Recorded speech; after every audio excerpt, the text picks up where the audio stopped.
to Charmed Life, a radio show discussing spirituality, magic, and the unconditional love of the universe. Thanks for tuning in. And I'm your host, Tricia Carr. Welcome to the broadcast or the podcast or the YouTube channel.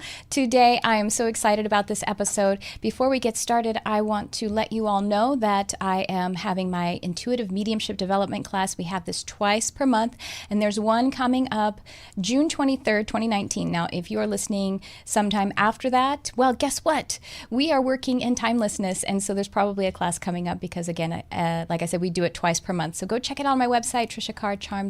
Go under Work With Me. You'll find my Mystic Arts Academy tab.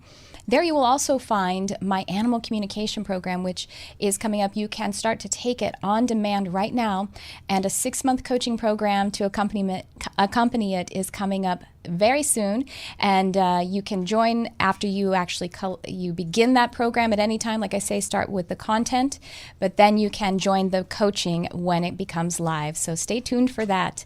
And without further delay, I'm really excited about this guest. She is someone who actually has a similar background in how she developed, at least in one particular vein. She is a spiritual medium and a teacher.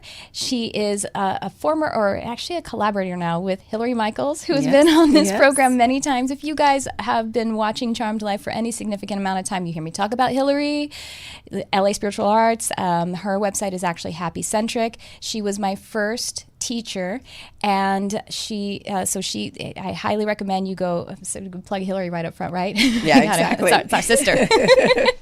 But as our spiritual medium and teacher, Meika Cooper is in studio with us. So thanks so much for joining me, Meika. Oh my gosh, thank you so much for having me. I'm so honored to be here. Aww. Like you said, Hillary was both of our mentors, and so I've actually been watching you from afar because you started with her before me, and she had always kind of seen a similarity between the two of us. Oh, really? Yeah. Oh, so she always like her mentoring to me was watch Tricia Carr.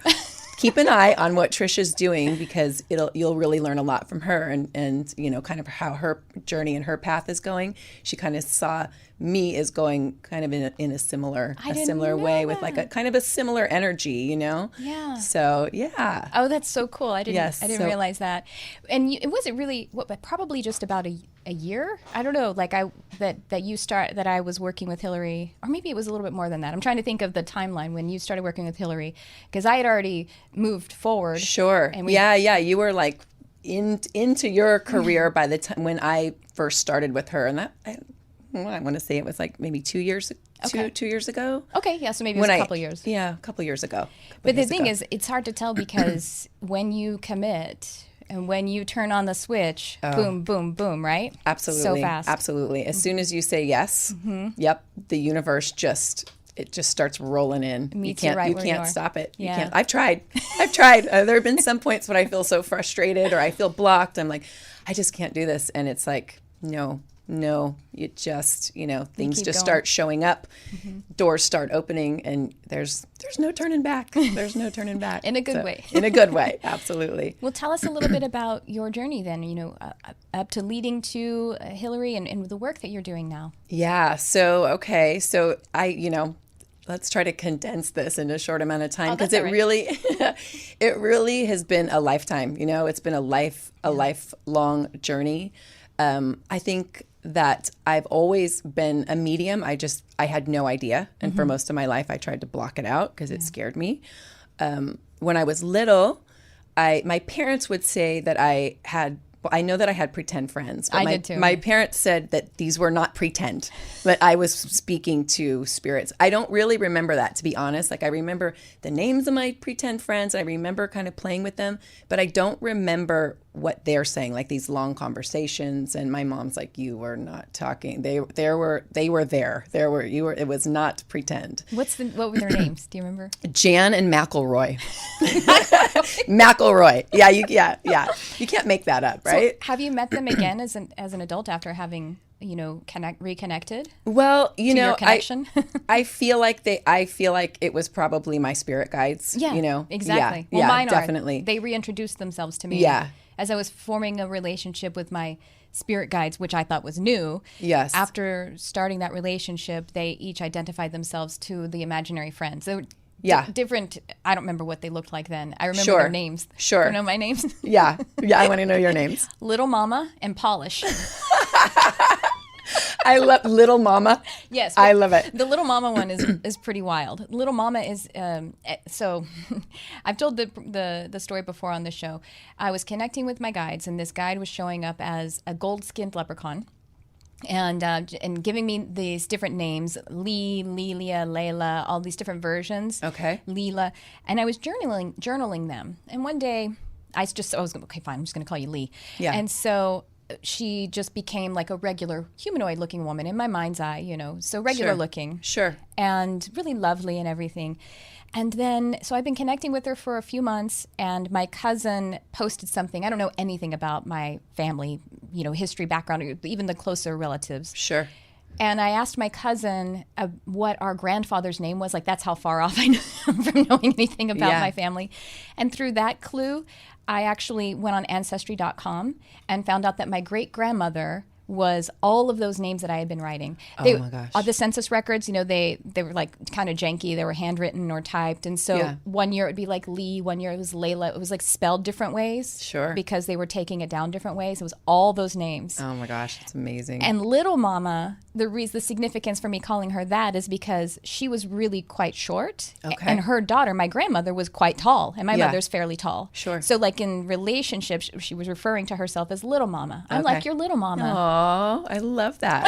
Anyway, I love that. Didn't want to hijack. I love that. No, that's great. I love this. Folks, if you had imaginary friends or pretend friends like Meika and I did, you may be a medium. Right. Exactly. Exactly. Yeah. Or your kids, by the way. Yes. Yes. Yeah. So it kind of started there. And then, as a little kid, I would always have dreams. Like anyone who passed away in my family, they would come to me in a dream with a message, like, really little. And I'm telling my mom, your dad's apologizing for some things that he did. She's just tears, And then, I'm definitely an empath. Mm-hmm. And I really remember the moment that I really became an empath. Oh. It was, so I think a lot of empaths have sort of like a kind of a traumatic experience, and it sort of,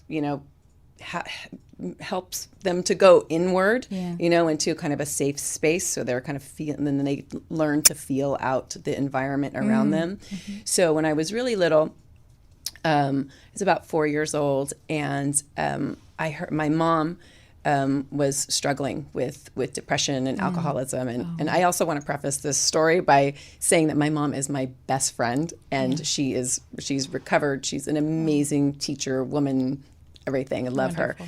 Her. But when I was little, she was struggling, and they thought I was asleep. My mom and dad thought I was asleep, and she was in the kitchen, and she was talking about taking her own life. And I was overhearing this, and I remember her saying something about like, I'm going to cut myself or something like that. And I remember thinking, I need to go out there and save her. And then I thought, I know how much my mom loves me, and I know that she doesn't want me to see her in this space. And if I go out there, she might actually do it. She might actually take her life. So I remember that moment going completely inward, where like the world was no longer safe. It's not safe to come out anymore. I went inside, and from that moment, I felt my environment. So I could feel the energy of my mom. When she was upstairs and I was downstairs, I'd feel her mood, her temperature, anyone around me. It was like, that's how I related to the world. Like I had to feel out the safety of the world first. And my mom was always like, oh my gosh, I'm sorry that I put you there. I'm like, no, that was literally one of the best experiences for me, because it really taught me to be an empath, and that's so helped me with my mediumship and all of that. I just got this vision so I always talk about with empaths, we have to turn that nature the right way in, so that we're not constantly unconsciously sending out those feelers. We always feel like we're sponges, and that's the real experience. But the truth is, they're more like billions of little little tentacles that we've sent out. Yes. And they amount to holes in our aura. But when you just described your experience, clairvoyantly, I just saw basically like a regular aura, but I saw it kind of like poof, and basically no boundaries. Yeah. You know what I mean? Like not just porous. Yeah. No filter. Yeah, I'm getting chills when you're talking, yeah. Yeah, no end. No end to it. All like countless. Yes. You know, beyond millions. Yes. Yeah. Yes. Yeah. Yeah. And with that too, as an empath, you really have to learn your boundaries, you know, because I lived a life with no boundaries and just absorbing life force energy just going out everywhere. Oh, everywhere, and absorbing everyone's pain, you know. And so I've really had to work on that myself, being able to set boundaries. So that was like my younger years, and you know, I was always the kid in the bookstores, look anything I could get on psychic, mediumship, ghosts, spirits, you know, anything. I was that kid reading all of those books. But as much as I was fascinated by it, I was also terrified. I was a terrified little kid, and I was afraid of spirit. I was afraid of ghosts. But it's mostly framed to us in that way. Yes, you know absolutely. What I mean? We don't have it in school where they're saying, you know, music is safe. You know what I mean? Music is a lovely thing. You know, sure. Mediumship is a lovely thing. Right. Exactly. So, exactly. Yeah. So I was really scared, and then I went to college and I started living in houses that, you know, I didn't grow up in, obviously. And every single house that I lived in had a spirit in there. And I still wasn't thinking that this had anything to do with me being a medium or, you know, like being sensitive to spirits, or, you know, that this is my path. It just so happened that every house I lived in had something in there. And that kind of scared me too, because I didn't know what to do with it. You know, I did not know what to do with it. And I just, you know, for my 20s, or my late teens, early 20s, I was, you know, self-medicating because I was so sensitive and absorbing everything. And I was attracting a lot of earthbound spirits as well. And I was really scared and anxious, and I had a lot of social anxiety. So I was self-medicating, very, you know, going through eating disorders and all kinds of addictions. And then I really unconsciously started to work on my vibration. Okay. I went and I got my master's in spiritual psychology. I started studying Reiki and doing a lot of yoga and studying yoga. And then I found my way to mediumship. There was one class in particular, and it was a Adoring Virtue class many years ago. And I knew that I was attracting spirits, and I was terrified. I didn't know what to do with any of this. And then sitting in her class, I don't even know if she gave us any strategies or anything. She just said, okay, partner up, and boom. And I was sitting for the first time with someone's father who had passed away. And, you know, I felt his spirit, and the woman, my partner, was crying. And I really had the thought, I'm like, is she messing with me? Because it felt like I was making it up, you know? And yes. I think it does. It's subtle. Thank you for bringing that up. It is so subtle. But the thing is that when you get more experience at, you know, going back to it and feeling it, then even the subtlety, you could distinguish it. Yes. It's still subtle. Yes. And we still giving readings and we're like, I'm just going to say it. You know what I mean? Yeah, exactly. Totally. I'll throw this shit out there and see what happens. Totally. At least half of the reading, I guess. Yes. But you get accustomed to just trusting. Trusting. If it's there, it must be there because, you know, it's supposed to be. Yeah, I can almost every one of my students who's come to a class that they're like, I feel like I'm making this up. I'm like, it's going to feel like that. Yeah. It's going to feel like that because, like you said, it is so subtle. But anyways, that was the first kind of moment in time where I thought, wow, like I saw the healing that took place in my partner, you know, and she was so thankful. You know, she said, no one has been able to get, my dad was a pilot. I was sitting in a plane with this man and I could feel his intelligence and I could feel that he died very quickly. And she's like, I just needed to know that. I just needed to know that he's there. And it was the first time where I thought, maybe there's a reason why I'm attracting all of these spirits, and maybe there actually is something that I should be doing with this. And so I went and I decided that I would find the most famous medium that I knew, who was James von Prague. Oh. And I Googled him and was stalking him, trying to, finally I got if I signed up for his class, I would get a reading with him. So I'm okay, I'm signing up. Uh-huh. So I got a reading, and he said, yes, you definitely have this, you definitely are a medium, but you need to get into development circles. You need to develop this skill. Yeah. And so that's what I did, and that's basically how I found Hillary. That's so great. Yeah. Wow, that's so cool. Yeah. Those are some real highlights. You have Doreen Virtue and you have James von Prague in your background. Yeah. It's pretty cool. Yeah. Yeah. I mean, they really are I would say the beacons, where if I look at my journey into this, it was definitely that Doreen Virtue class, just the energy that she brought to the space just lifted everybody up. And I remember looking at her going, I want to be able to do that. I want to do what she's doing, because she really didn't take us through too many techniques or anything on mediumship.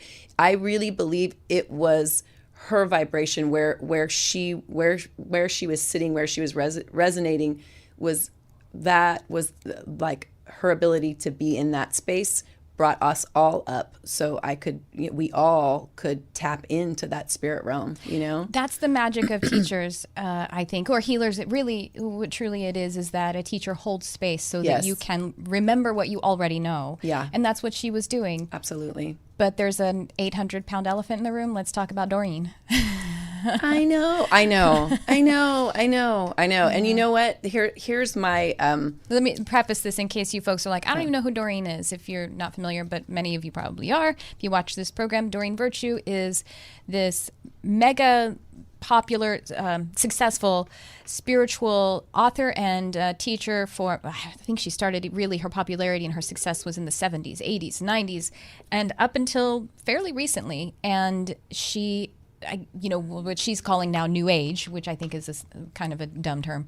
But anyway, she's really was super successful. And as a business person, amazing. Her books, I don't know, prolific. And she has oracle cards and just so much. But then she had, it's now I think been 2 years or maybe 2.5 that she had this conversion experience where she started getting into evangelical fundamentalist Christianity and is now saying that all of the work that she did before is completely heretic. Yeah, I think either way. And everyone who's doing it is working with the devil and going to hell. And she's one by one now systematically breaking down all of the things that she used to teach, targeting them, saying, this is the devil's work. This is the devil's work. So that's where we are with Doreen. Yeah. Where's your heart in you know that? What? It's so fun. It does hurt. Yeah. It does. And at the same time, I know what I saw that day in that class, and the energy that I literally felt like I'm in heaven right now, because I was just around these amazing light workers. She had 500 people. Whoever she was in that space, she attracted 500 brilliant people into this room, and she opened up a gift she opened up my gift, and so I don't resonate with whatever her path is right now, and I can't even imagine how you go from that to that. I don't know. I don't know, but I just have to I think for my own sanity, I just hold her in that light of who she was, who she is to me in that space, and I just go her path is her path, her path is her path, and I am forever grateful for the light that she brought. And that's such a healed perspective, because when it first started coming out, I had tons of students who were students of hers, and they're now students of mine, and they were really thrown for a loop and saying, I have certifications from her, and what does this mean? And they were the fear that she was speaking, and I don't want to cast any judgment on her, but she is speaking fear, literally by saying you're going to hell or you're working with the devil. That's just fear.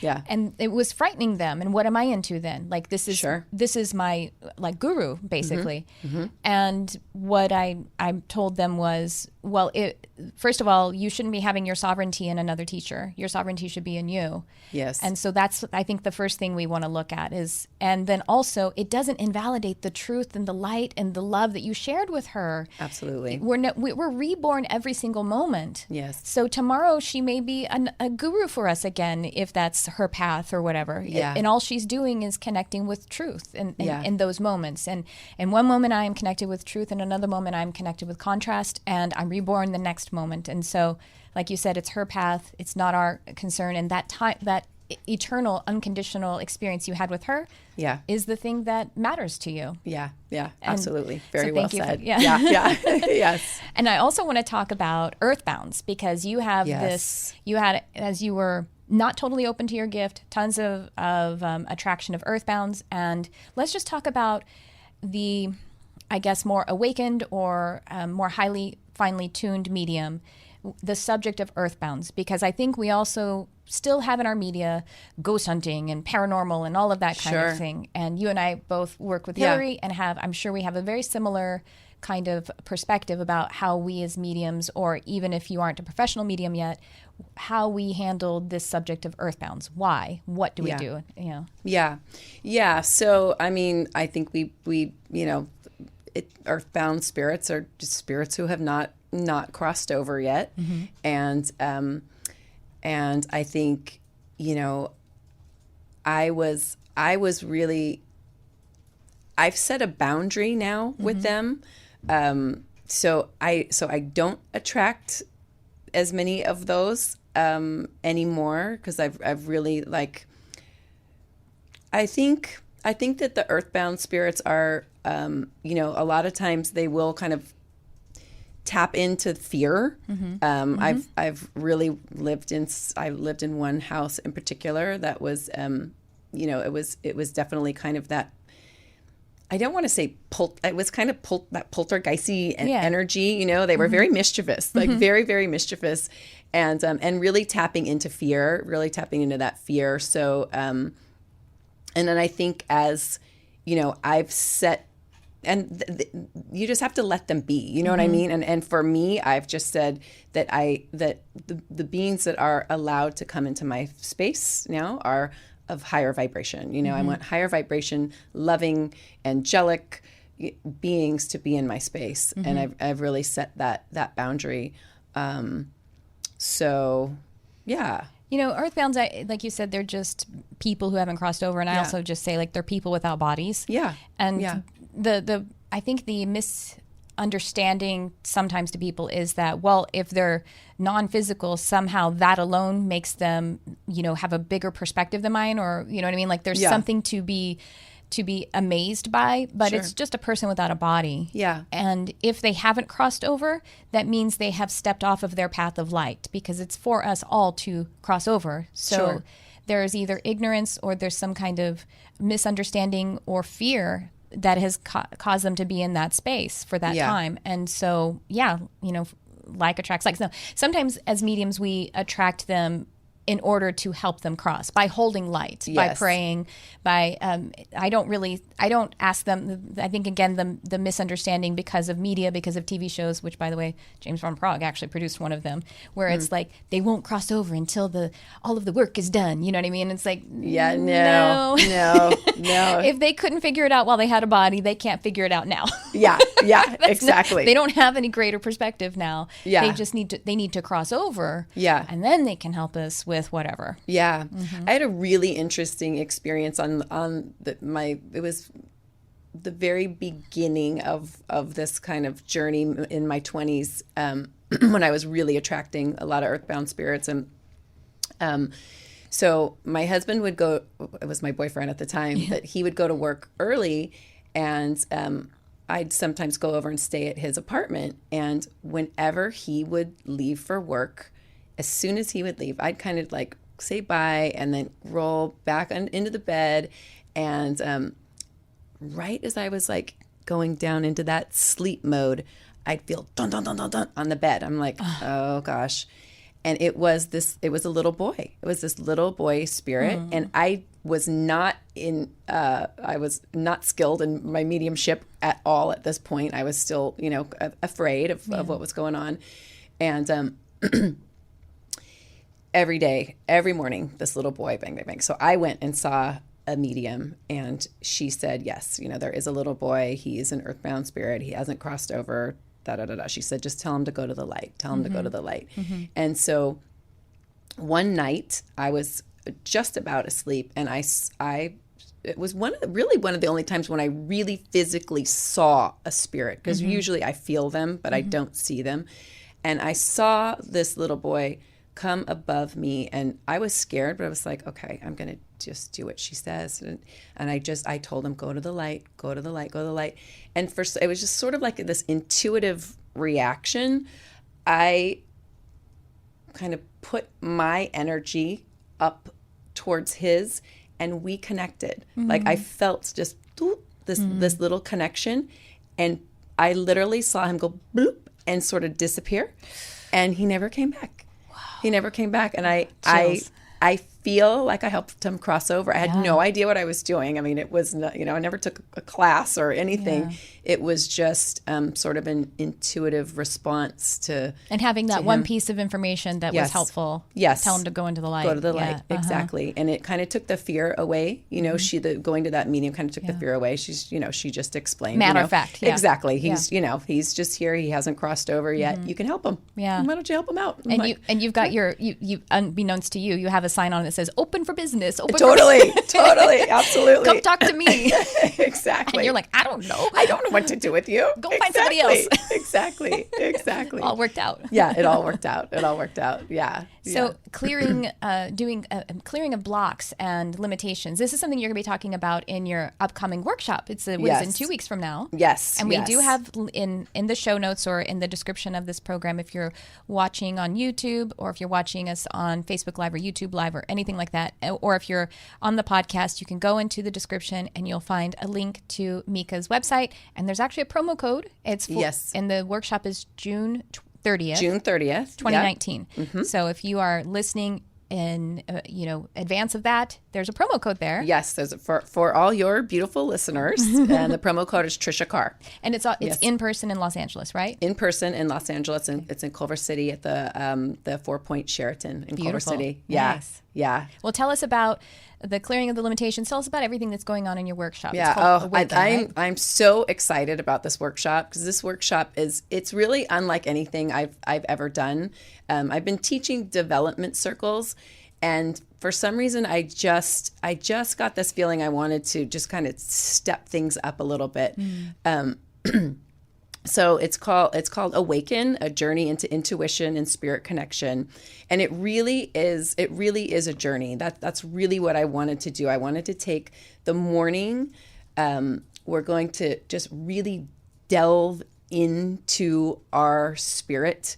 So we're going to do, the morning's going to start out with a lot of chakra clearing and cleansing. So there's going to be a lot of healing that takes place. Then we're going to do some really light yoga.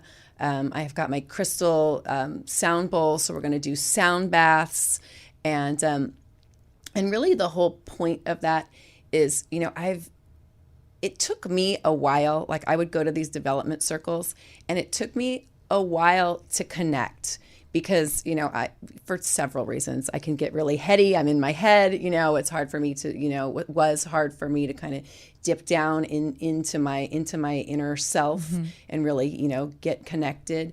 So I notice when people are in class, especially some new people, they can come in really nervous, and I know they're amazing, and I know that they have gifts in there, but they are, maybe so in their head or so nervous about what's going on. This is also new, that it's kind of hard for them to really slip into that zone of connection. So the morning's really going to be about going inward and really getting connected with our own soul, our own spirit, releasing any kind of energy blocks that might be in the way, and just, going in deep. And then the latter part is we're going to meet our spirit guides. And then we're going to work on mediumship and our psychic abilities. I just heard 1,000 people say, what? How do you meet your spirit guides? How are you going to do that in the workshop? You got to come to the workshop to find out. So, yeah, well, I'll tell you, if you guys were like, what? How did she hear? I heard you. So you'll be guiding them in some kind in visualizations, journeys, and to meet their spirit guides, right? Yes. So it's your own personal discovery. Yes. That you will be guiding. Yes. That's how absolutely. It works, Absolutely. Yeah. Yeah. And some people have been asking, like, how do I differentiate between, what is my spirit guide? What's like true guidance coming from my spirit guide? And what is that like, that ego mind chatter voice that's coming up. So we'll be really, really delving into that as well. And kind of really, because I feel like everybody has their own personal relationship with their guides and their own unique ways of really listening and hearing and trusting those messages. So that's what I want everyone to get, because it's amazing how, again, synchronicity, how spirit works, because this morning I often will just put on, as I'm doing my makeup to come on the show, I'll try to put on some kind of video or audio that's something high vibe. Sure. And frequently that will be Abraham Hicks. And I actually haven't listened to her in a while. I forgot. It's like every now and again, how you forget about your favorite teacher? Like, oh gosh, I forgot. Yes. Yeah. Yes. It's been like months probably since I've listened to something of hers. Popped on just the first one that came up on the suggester. Which one was it? YouTube. I can't remember the name. I listened to her this morning too. Oh, you did? So yeah. Well, it was a woman. She was asking all kinds of questions. Yeah. It was like a 20-minute video. Okay. But what I heard in it that I'm hearing now that you're talking about, Abraham was saying that Esther, and I don't want to say even Esther because they didn't say it that way. Esther sometimes wonders, is she hearing her inner guidance or is she hearing her ego? Yes. And she sometimes has to stop and really kind of feel into it and ask again. And she was saying, so by the way, you never get perfect. Even this amazing teacher, right. You know what I mean? Yeah. She still has those moments where she's like, is that my intuition or is that my ego? And she said that they said, I'm just paraphrasing, of course, or how I actually felt it. It was something along the lines of the ego information will kind of have all of this momentum to it. Yeah. That is, how you've pulled it in from the outside. All of Sure. that feedback or all of that static is what I call it rather than even feedback. And it'll have a different kind of uncomfortable momentum. Yeah. Where your inner being or your spirit guides are always comforting you. Every time it's an encouragement, that's the right message. Sure. Anytime it's a warning or a caution or a judgment, that's not it. That's not it. Anytime it's an encouragement, you got this, you're doing this, that's it. That's it. Yeah.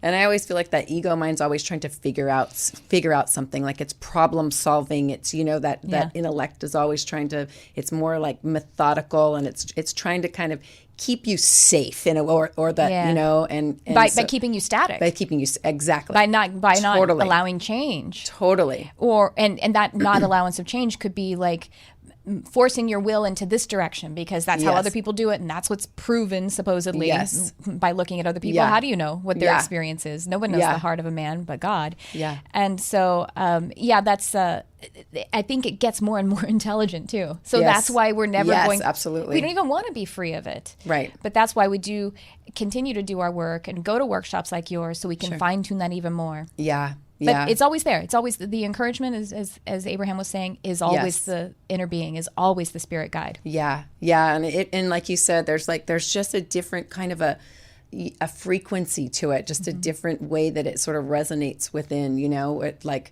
to me, it just has more of like a soft kind of loving feel when it's really coming from your spirit guide, as opposed to.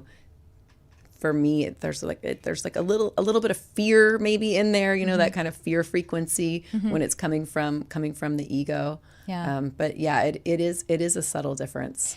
And by the way, people will probably be asking too, as you were saying, how do I know the difference between my intuition and whatever, that ego mind? And I know folks often ask, well, how do I know that it's really my spirit guide and it's not my imagination, something that I've made up, right? Yeah. And the key there, it's kind of like a paradox. It's kind of a trick. You got to say yes. Yeah. For the sake of the love that you have for yourself and your exploration, it's you coming into integration. Like I said, when I met my great grandmother, she was a gold skin leprechaun. You know what I mean? And I was like, okay, why not? she became a regular person, a regular person in spirit. Yep.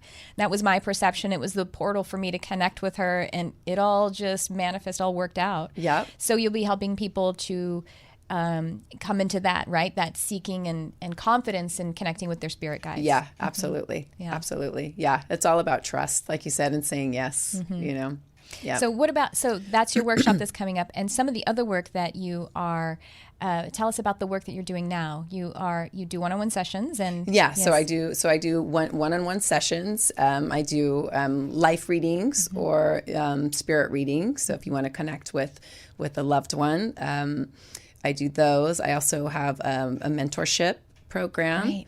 And it's funny, right now, the people that I'm attracting into the mentorship program seem mostly to be empaths who are just kind of starting their journey and are almost like afraid of even going to the workshops. They really are, they know that they have something and they want to explore it. So I'm really helping them kind of build their confidence and take their gifts to the next level, because the people that I have they're very talented. Yeah. They're just they're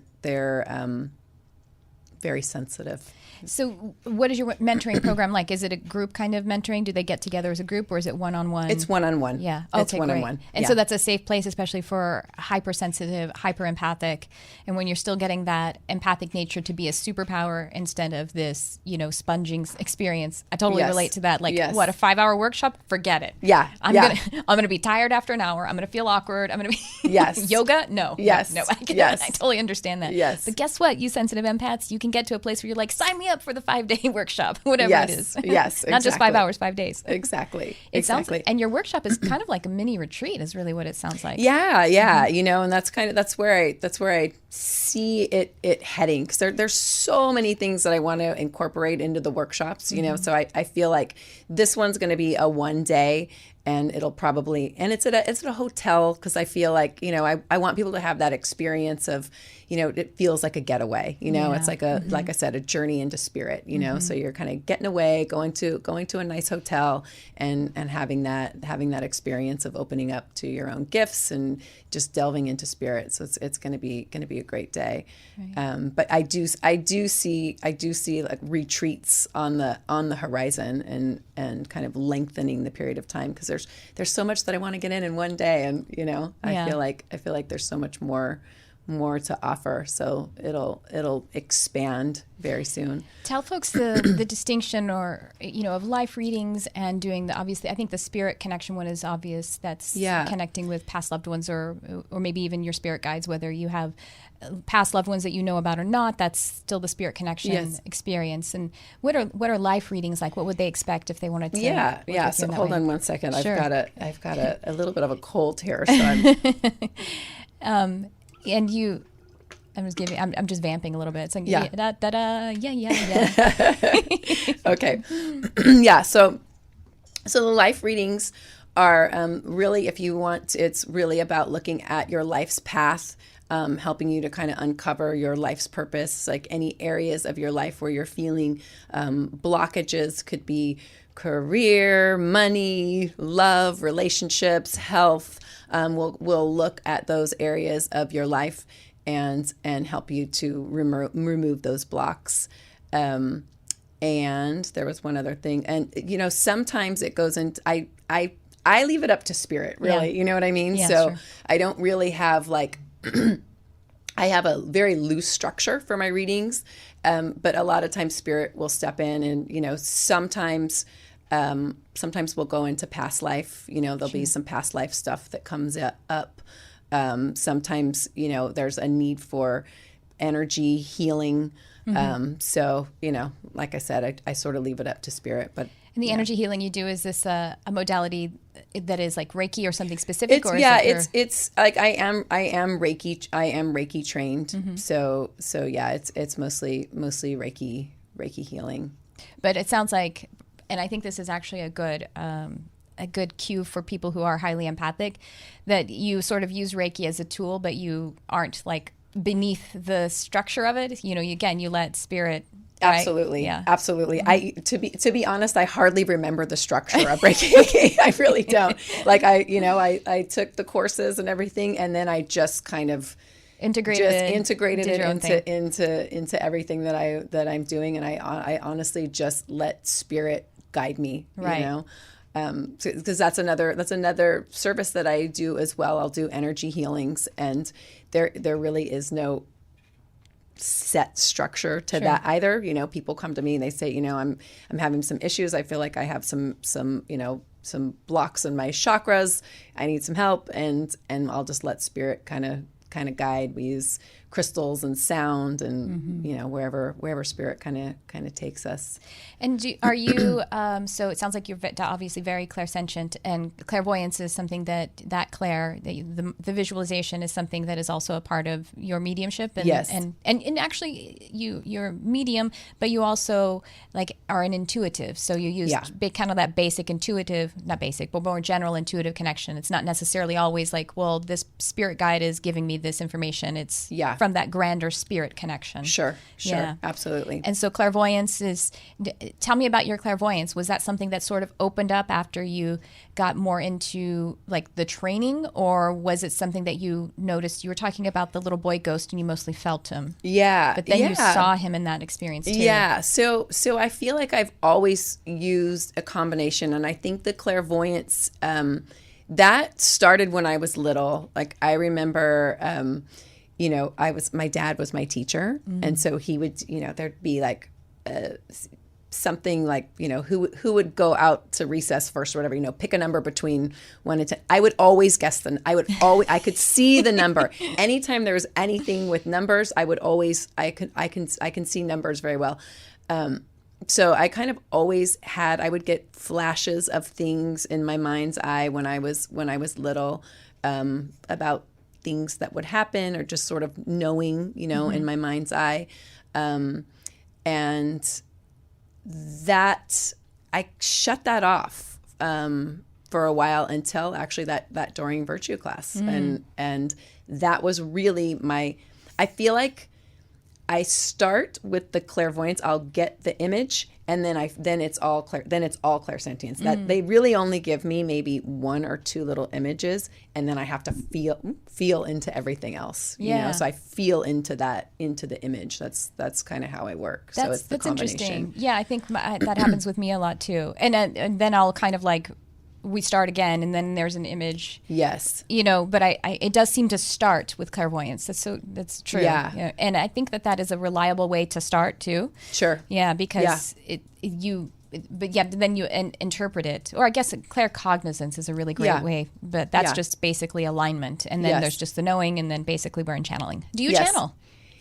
You know, I feel like it's coming because I had this experience about a month ago, and I was on my way to sleep again, and I realized I was hearing a voice, and then I started like speaking the voice, and he was telling me that his name was Miguel. Oh, and nice. He was it Michael?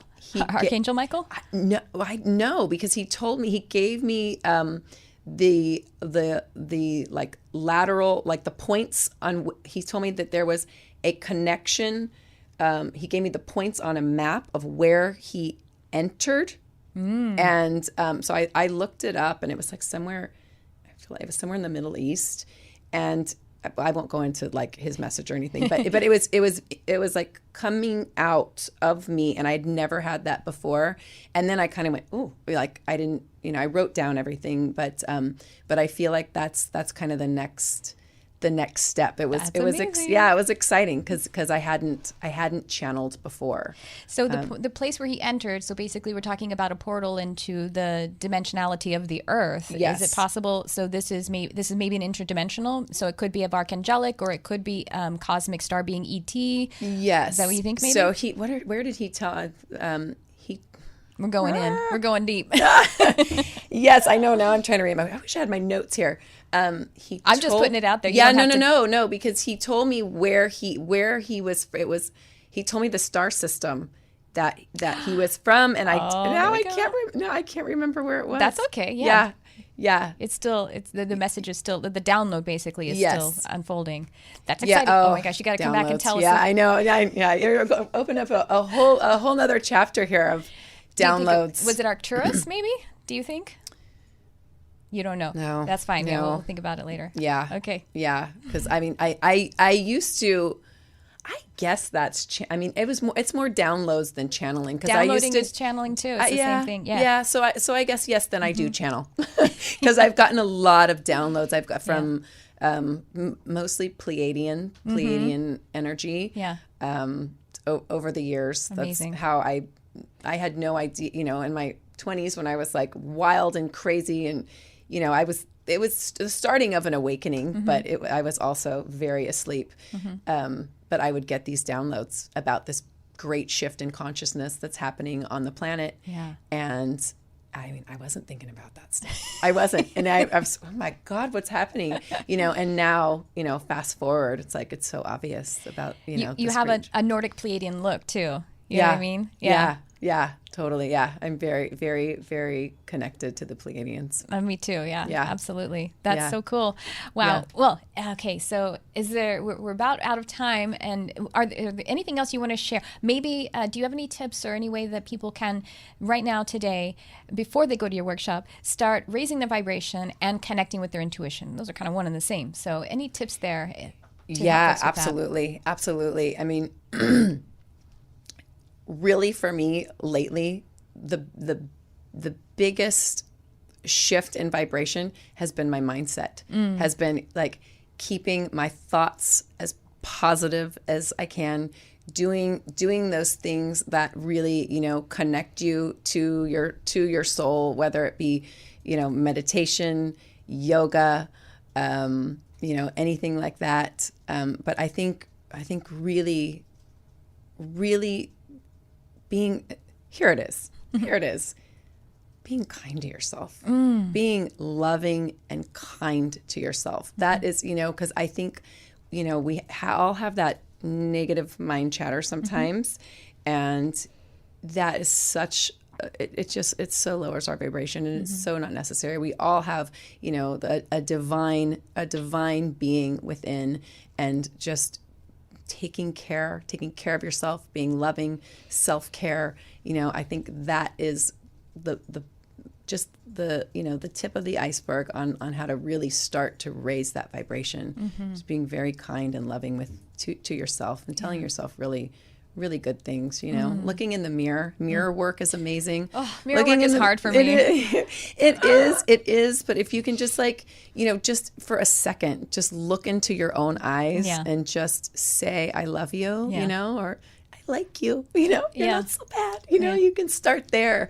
It really does help. It really, really does help, because we can be our own worst enemy, and just kind of squash our vibration, And so what's also crazy is that in my meditation this morning, like a lot of what you just said, a lot of what we've been saying this whole program, Spirit gave me sort of an assignment, which I asked for it, obviously. And it was about my next episode. And by the way, Olivia Ray is in studio today. She's over there peeking in. Yeah. But we had a guest for this coming week, and they had to cancel or reschedule. And Olivia helps me with my show. And so I messaged her and I said, don't book a guest. I'm doing it on my own, because Spirit just gave me a message, and I'm actually going to be channeling. I think it's going to be live channeling on the show, information about having that connection with your intuition, and also your vibration, and what all of that means. Yeah. Because I was just asking, what do I need to know, and what do people need to know? What is like this fundamental thing? And it was actually Michael that started to come through to tell me about this. And a lot of what you just said, it's your relationship with yourself. Absolutely. And the vibration is like the garden, you know what I mean? Absolutely. And it's your relationship to yourself. And so being kind to yourself brings you into that relationship with your intuition. Yeah. That's it. And knowing that we all have source energy running to and through us, and, just recognizing our own that divine being within that we all have, you know? That we just are. That's the only thing that we really are. Yep. As A Course in Miracles says that everything else is an illusion. Love is the only thing that exists, and everything else is an illusion. I'm totally paraphrasing. It's way more eloquent. It's the first lines of A Course in Miracles. Yeah. Oh, well, this has been just so amazing. Thank you so much. So your website, share your website. It's in the notes. Yes. So it's www.happymedium.me. That's awesome. I love that. That's great. Well, thank you so much for being on. Be sure to go check out Meika's website. And if you're in Los Angeles, go check out her workshop that's coming up on June 30th. And, I hope you'll come back again. Absolutely. This has been a long time overdue, actually. I know. Thank you so much. It's really an honor. Oh, my gosh. It's all mine. Thank you so much. Thank you. And thank you all for being with me every single week. Reminder that you can watch us on YouTube Live, youtube.com/Tricia Carr. I also post other videos up there, including a meditation that's coming out this week. Ooh, I'm excited to give that to you guys. So I will see you next week. Thanks for tuning in. I love you, whoever you are.